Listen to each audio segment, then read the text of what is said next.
Assalamualaikum warahmatullahi wabarakatuh. Terima kasih atas kesediaan Bapak Ibu sekalian untuk mengikuti webinar yang saya selenggarakan untuk mengimbaskan ilmu yang saya dapatkan dalam pelatihan atau diklat daring masif dan terbuka angkatan ke-6 kelas IPA. Saya mengikuti ini karena saya juga mendapat informasi dari teman-teman saya di guru belajar. Saya di sini akan mengimbaskan tentang IMS. IMS adalah infeksi menular seksual. Untuk lebih jelasnya, saya akan memberikan materi atau singkatan dari materi yang saya dapatkan.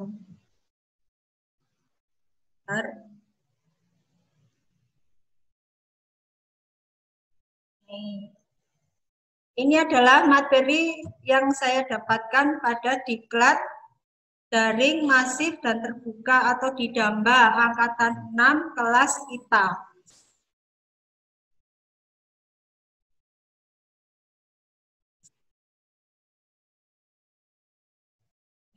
Saya akan menjelaskan tentang infeksi seksual atau IMS. Kita sering mendengar ya Bapak Ibu sekalian tentang infeksi atau penyakit yang ada hubungannya dengan organ reproduksi. Ya, ada hubungannya dengan organ reproduksi. Apa sih IMS itu? IMS itu adalah infeksi yang sebagian besar menular lewat hubungan seksual dengan pasangan yang sudah tertular. Bagaimana kalau pasangan itu tidak tertular? Sebaiknya kita tidak melakukan hubungan, bagaimana? Tidak melakukan hubungan bebas. Ya, kita tidak boleh melakukan hubungan bebas sebelum kita menikah. Karena di samping oleh agama juga dilarang, itu juga akan berdampak besar pada organ-organ reproduksi yang kita punya. IMS juga disebut juga sebagai penyakit kelamin, namun hanya menunjuk pada penyakit yang ada di sekitar kelamin. Istilah infeksi menular seksual luas maknanya ya ibu-ibu ya, karena menunjuk pada cara penularannya ya. Tanda tanya ini juga ada di alat penglihatan, mulut, saluran pencernaan, hati, otak, dan sebagian tubuh yang lain. Itu bisa terinfeksi hanya karena dari bagian besar alat kelamin.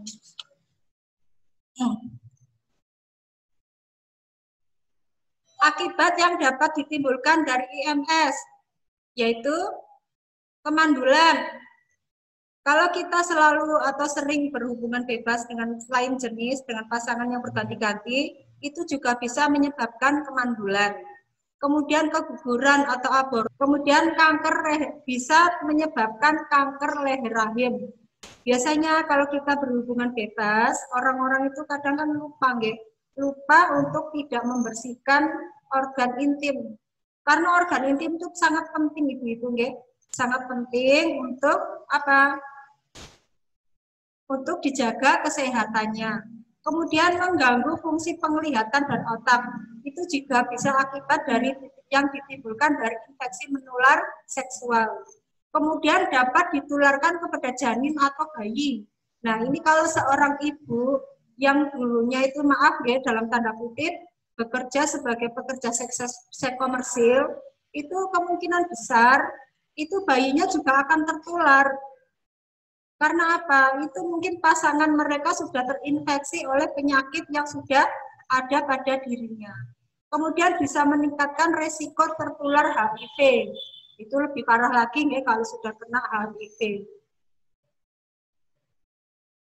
Jenis infeksi menular yang sering menular di masyarakat yang sudah kita kenal yaitu ada satu gonore atau kencing nanah. Kemudian ada penyakit chlamydia. Kemudian ada herpes genital, ada sifilis atau raja singa, dan ada human papilloma virus atau HPV. Itu adalah jenis-jenis penyakit yang penyakit infeksi menular seksual yang sering beredar di masyarakat. Kadang kita tidak tahu, oh saya kok begini ya. Itu kalau kita sudah mempunyai gejala, umpamanya gatal-gatal atau ada benjolan, nanti kita harus segera apa care ya, harus segera care, langsung memeriksakan diri kita ke dokter. Penyebabnya, penyebab dari penyakit-penyakit infeksi infeksi menular seksual. Misalnya herpes genetikal, penyebabnya itu adalah virus. Ya, penyebabnya adalah virus. Gejalanya bagaimana? Terdapat lenting atau luka lecet di sekitar kelamin atau bibir atau anus. Okay. Bibir bukan ini bibir ya, dari bibir. Itu kenapa kok bisa dari bibir? Itu penularnya bisa lewat kontak seksual antar kulit, baik vaginal, anal ataupun oral. Jadi mungkin antar kulit dari vagina dengan vagina, anal itu namanya di kulum-kulum atau di oral. Ya, obatnya adalah antivirus. Itu bisa dicegah dengan pengobatan antivirus. Oke. Kemudian ada human papilloma virus atau HPV, penyebabnya adalah virus. Itu terjadi cok tonjolan, kadang-kadang menyerupai bunga kol yang terkadang disertai rasa gatal dan tidak sakit atau di dalam kelamin, anus dan rongga mulut. Itu bagaimana penularannya? Melalui kontak seksual antar kulit, baik vaginal, anal maupun oral. Pengobatannya bagaimana? Tidak ada pengobatan bagi papiloma. Ya, karena dapat dihilangkan hanya dengan cara operasi atau laser. Mungkin Bapak Ibu juga kepengen melihat bagaimana gambarannya, ya? Human papiloma. Sebentar.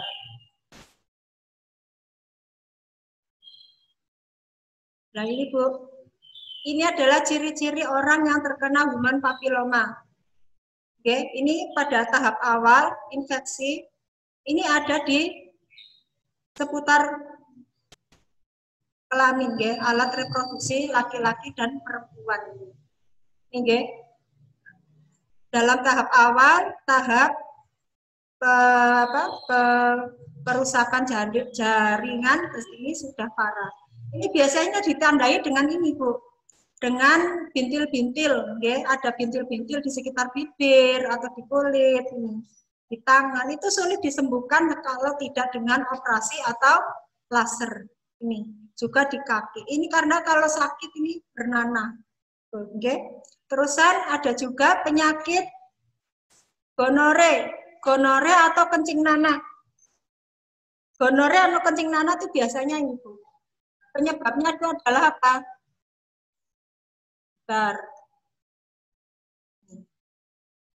Gonore biasanya pada laki-laki, gejalanya timbul dalam waktu 1 minggu setelah terinfeksi.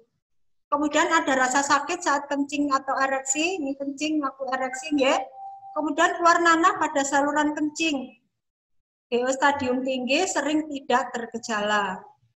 Kalau pada perempuan sulit dilihat dengan kasat mata karena hanya akan nyeri perut, keputihan dan baunya tidak sedap. Kalau ibu sudah keputihan terus-terus, itu sebaiknya segera memeriksakan diri ke dokter, ya. Jangan dibiarkan saja. Kalau lebih dari 3 hari, coba periksakan diri ke dokter. Kemudian alat kelamin sakit atau gatal. Kemudian ada rasa sakit atau panas waktu kencing. Kemudian ada pendarahan setelah hubungan seksual. Penularannya bagaimana? Gonore ini hubungan seks kelamin dengan kelamin, kelamin dengan anus, dan kelamin dengan mulut. Okay. Kalau pengobatannya bagaimana? Itu hanya bisa menggunakan antibiotik. Dan pengobatan yang lainnya hanya kita stop hubungan bebas. Ya. Stop hubungan bebas. Itu lebih aman. Kemudian untuk penyakit Chlamydia, penyebabnya adalah bakteri. Chlamydia, gejalanya bagaimana? Keputihannya abnormal, jadi terus-menerus mengalami keputihan ya bagi ibu-ibu. Kemudian rasa nyeri pada saat kencing, nyeri bagian bawah perut, dan nyeri saat berhubungan seksual. Nyeri atau pembengkakan pada testis bagi laki-laki. Hubungannya bagaimana penularannya? Hubungan seks vaginal dan anal. Itu ya, jadi hubungannya tidak normal. Kemudian pengobatannya bagaimana? Dengan cara meminum antibiotik. Bagaimana atas anjuran dokter, ya. Ini bagaimana gambarnya penyakit gonore? Oke, ini untuk penyakit degeneratikal. Herpes ini herpes, chlamydia, ini chlamydia. Gonore ini Bu, gonore atau kencing nanah tadi ini ya. Ini dari perempuan dan ini laki-laki. Ini ya kencing nanah. Kita kalau melihat itu menakutkan itu juga bisa menular kepada bayi yang sedang kita kandung. Kasihan nanti bayi tidak ikut apa-apa, terkena penyakit dari orang tuanya. Sini. Terus ada herpes genital tadi sudah. Kemudian human sifilis, Bu. Sifilis. Tadi sudah human papilloma. Sifilis atau itu penyebabnya adalah virus. Sifilis terjadi ada 5 tahap.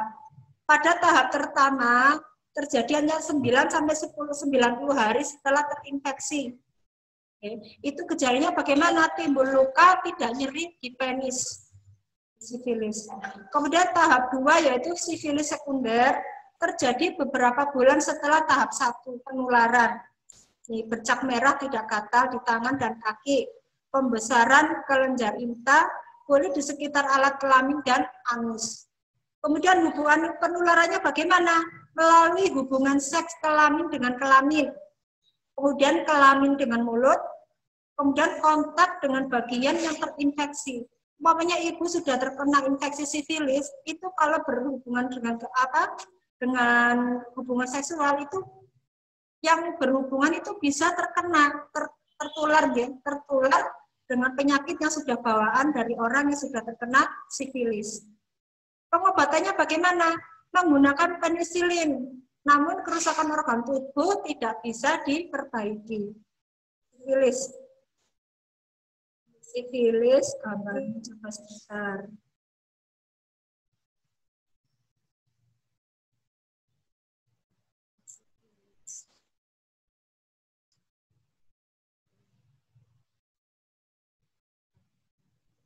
Sifilis. Kemudian klamidia. Ini klamidia tadi sudah klamidia ini gambarnya ini Bu klamidia. Nah, ini. Jadi klamidia itu adalah kerusakan apa? Kerusakan pada organ reproduksi. Ini pada perempuan dan ini adalah kepada laki-laki. Bisa merusak ovari atau ovarium, indung telur yang ada pada perempuan. Menyebabkan terbentuknya jaringan parut yang bisa menyumbat tubuh falopi dan mencegah pembuahan. Ibu nanti bisa kemandulan itu yang ibu-ibu. Kalau sudah terkena penyakit.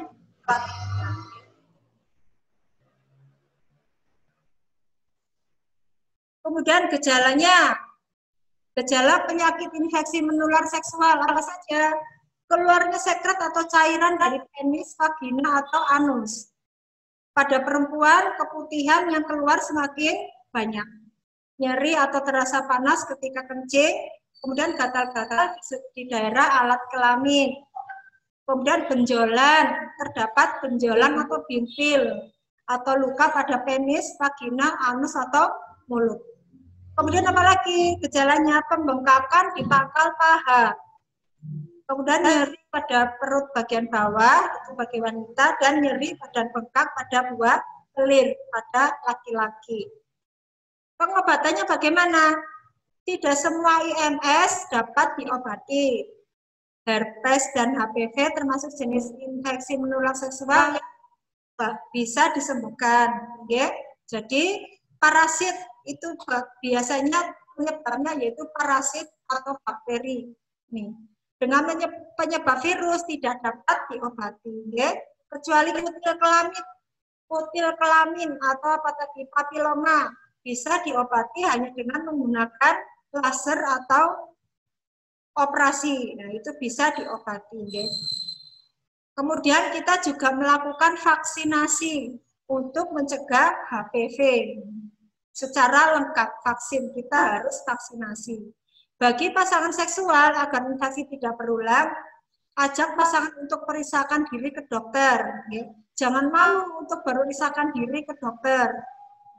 Karena bila IMS tidak mendapatkan pengobatan dengan tepat dapat meningkatkan penderita terkena penyakit HIV, HIV atau kemandulan, keguguran, dan penularan. Ini ya, penularan infeksi menular seksual ini kepada pasangan atau bayi yang ibu kandung, bayi yang sedang kita kandung. Itu sangat riskan, dia sangat berbahaya. Kasihan anak kita kalau terkena infeksi penyakit seksual. Pencegahan penularannya bagaimana?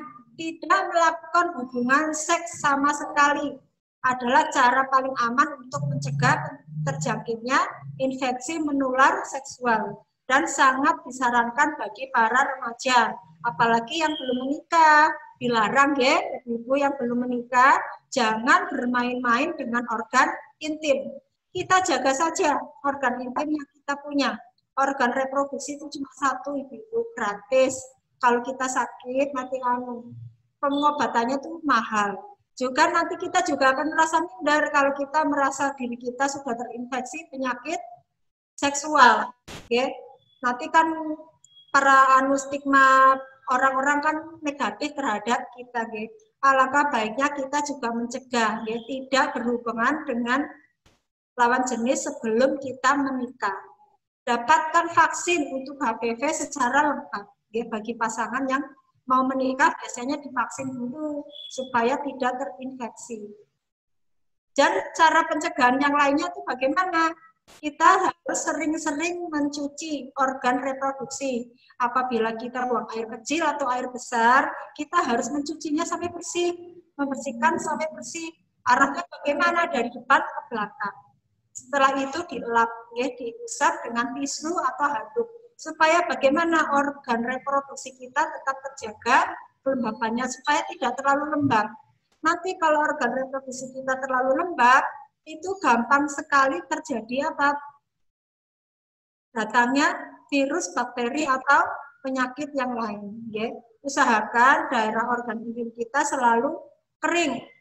Jangan terlalu, supaya bagian luarnya kering. Jadi tidak lembab di celana. Oke, Ibu, ya. Mungkin ada yang mau bertanya, monggo. Ada yang mau ditanyakan? Oh iya, untuk orang ibu-ibu yang sudah menikah sebaiknya melakukan pap smear, ya. Pap smear itu tujuannya untuk apa? Ngecek, untuk melihat apakah organ reproduksi kita sehat atau tidak. Itu biasanya dilakukan 1 tahun sekali atau 6 bulan sekali bagi pasangan yang sudah menikah. Usahakan 1 tahun sekali itu kita melakukan pap smear. Oke. Ya, sekian dari saya, ibu-ibu. Mungkin ada yang mau ditanyakan, monggo. Ibu-ibu, mungkin ada yang mau ditanyakan.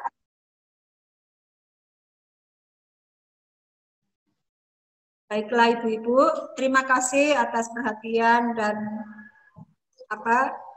dari ibu-ibu sekalian sudah mau hadir pada acara Zoom meeting yang saya selenggarakan pagi hari ini. Semoga kita semua dijauhi dari segala penyakit. Ya, semoga kita semua dijauhi dari segala penyakit, terutama menular maupun penyakit yang tidak menular. Ya. Terima kasih ibu sekalian atas kesediaannya untuk menghadiri Zoom saya kali ini. Semoga tetap sehat selalu. Assalamualaikum warahmatullahi wabarakatuh. Amin, amin, salam sehat.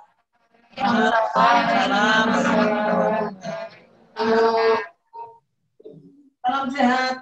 Salam sehat.